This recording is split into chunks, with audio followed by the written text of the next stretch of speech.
Hello guys, welcome back. In this video we'll be learning about Rajya Sabha and its two very important features, right? Why Rajya Sabha is known as Upper House, why Rajya Sabha is known as the House of Elders, why Rajya Sabha is permanent and after being permanent it experiences change. Two contradictory features found in Rajya Sabha. Let's start with why Rajya Sabha is known as Upper House. See, the concept of Upper House has come from United States. Although the concept of bicameralism, that is the parliament having two chambers, we have taken it from the Britain. But Britain is not a federal country, it's a unitary government. Right? By the term federalism, I mean that the constitution clearly divides the power between the union government and state government. But in Britain, the union government, it divides and it decides the power to the state government, right? In federalism, the state governments derive their power from the constitution, but it is not so in Britain or France or Ireland. But in Switzerland, India, United States, it is so, right? Now, when United States was framing its constitution, it said federalism is the first principle, right? And when they established their council of states, they called it Upper House because of the fact that they prioritize federalism over all other principles. United States of America, right? And since we have taken the idea of the Council of States from the United States and not from the House of Lords, right? House of Commons from UK. Hence, we also term it as Upper House. And in the United States, the federal house has more power as compared to the power of representatives, right? I think we are quite clear with why Rajya Sabha is also known as Upper House. Secondly, why Rajya Sabha is known as the House of Elders? The reason why Rajya Sabha is known as House of Elders because of the fact that the constitutional presumption of elderliness, okay? Although you can see from Article 84, it says that for the Lok Sabha membership, you need to be 25, and from Rajya Sabha membership, you need to be 30. It clearly indicates, it's not just a number game. It clearly indicates that when you are a Rajya Sabha member, you need to behave like a mature person. Okay?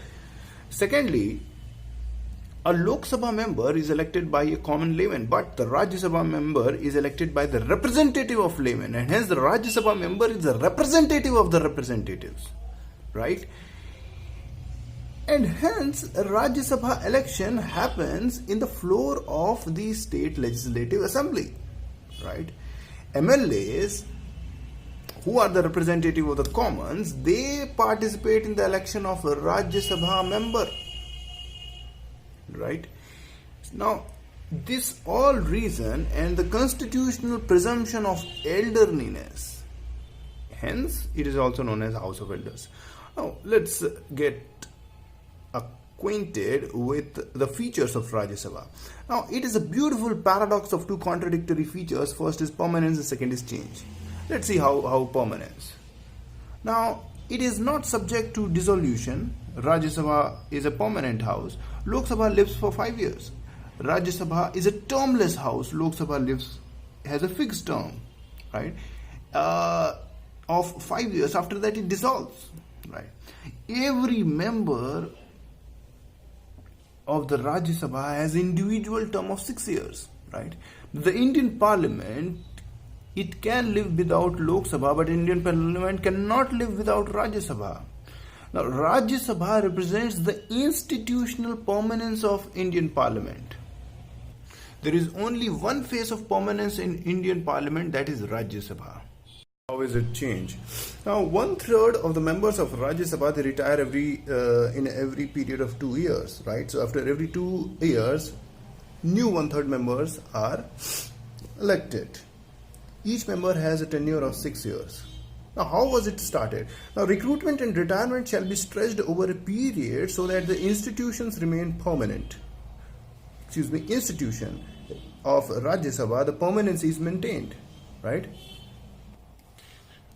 Now, it was started, firstly, one-third member were given a tenure of 2 years, other one-third given 4 years, and other one-third given a tenure of 6 years. So after completion of these members, these people, the 6-year tenure replaced them. 4 years, these 6-year people replaced them, and 6 years were replaced by another, members who were also of 6-year tenure period, and hence the permanency from this point of time has been maintained. Now, if we see the Lok Sabha and the Rajya Sabha, suppose a party gets majority in 2014 and 2018, no confidence motion was there in the House, but it was defeated. But that defeat of no confidence motion, that doesn't represent the will of the people, because the representatives are of 2014, and hence, if you see otherwise, Rajya Sabha, there is periodic infusion of new blood and ideas every 2 years, right? New people come. So Rajya Sabha, it represents the will of the people better. It shows the political preferences better.